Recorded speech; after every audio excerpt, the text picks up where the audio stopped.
So yet again, this is probably going to be the last batch of trimmers or anything equipment-wise that I'm going to be buying, because I need to focus more on fixing stuff and selling.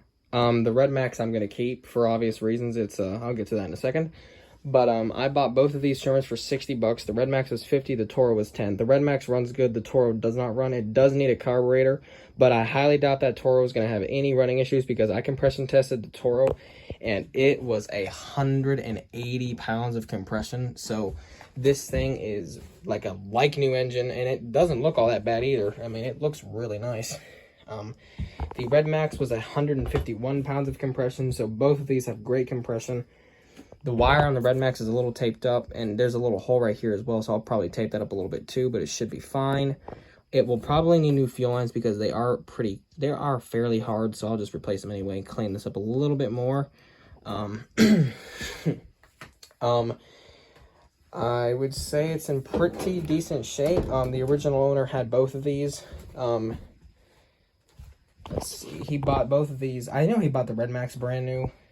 It is one of the RedMaxes that's been made in Japan, but it was actually assembled in the United States. The TR2350S or the G20LS, manufactured June of 2013, a 22cc engine.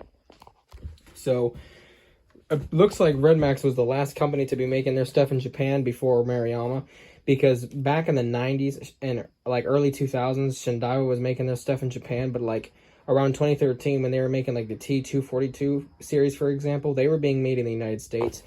But I guess like 10 years ago, RedMaxes were actually still being made in Japan, which is pretty awesome. So you already know, I always would say, I mean, again, I might be kind of biased, but if it's made in Japan, I almost automatically think it's better. RedMax did a nice job with their loop handles. A 19-inch cutting swath, the speed feed head, and it does run really good. We'll get more future videos in it pretty soon. The Toro has the extra barrier bar right there. It's pretty clean, needs to be cleaned up just a bit more. But I put a new fuel tank grommet, new fuel lines, and a new primer bulb on it to solve, because both of the fuel lines were gone, and the grommet was cracked, so I replaced all this. Primer bulb was gone as well.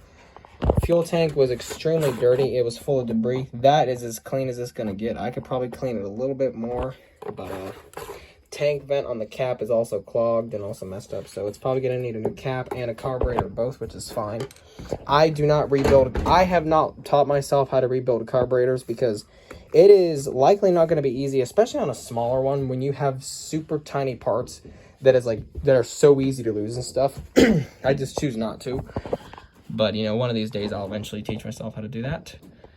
So, yeah, both of these very awesome machines, well worth the 60 bucks. As I said before, I am not going to be buying any more machines. If there's anything free, I will take it so I could, you know, fix it up for a future project. Because I will say now, I have bought plenty of machines in the past, both for collection purposes and resale purposes. Like the RedMax, for example. I saw the RedMax first. I'm like, I've been wanting a Japanese RedMax. There you go. They had this Toro also for sale. I figured I could buy that, potentially fix it up and sell it, even though it is a very, very nice trimmer. But yeah, the RedMax is going to go into my Japanese trimmer collection. It is the fourth Japanese trimmer that I have. I have a Shindaiwa 22F, the Shindaiwa C260, the Maruyama BCL 2550, and now we have a RedMax G20LS. So yeah. I have basically one of each of the Japanese trimmer companies, RedMax, Shindaiwa, and Maruyama. I don't think I'm missing anything now. So, yeah, there you go. That's all that.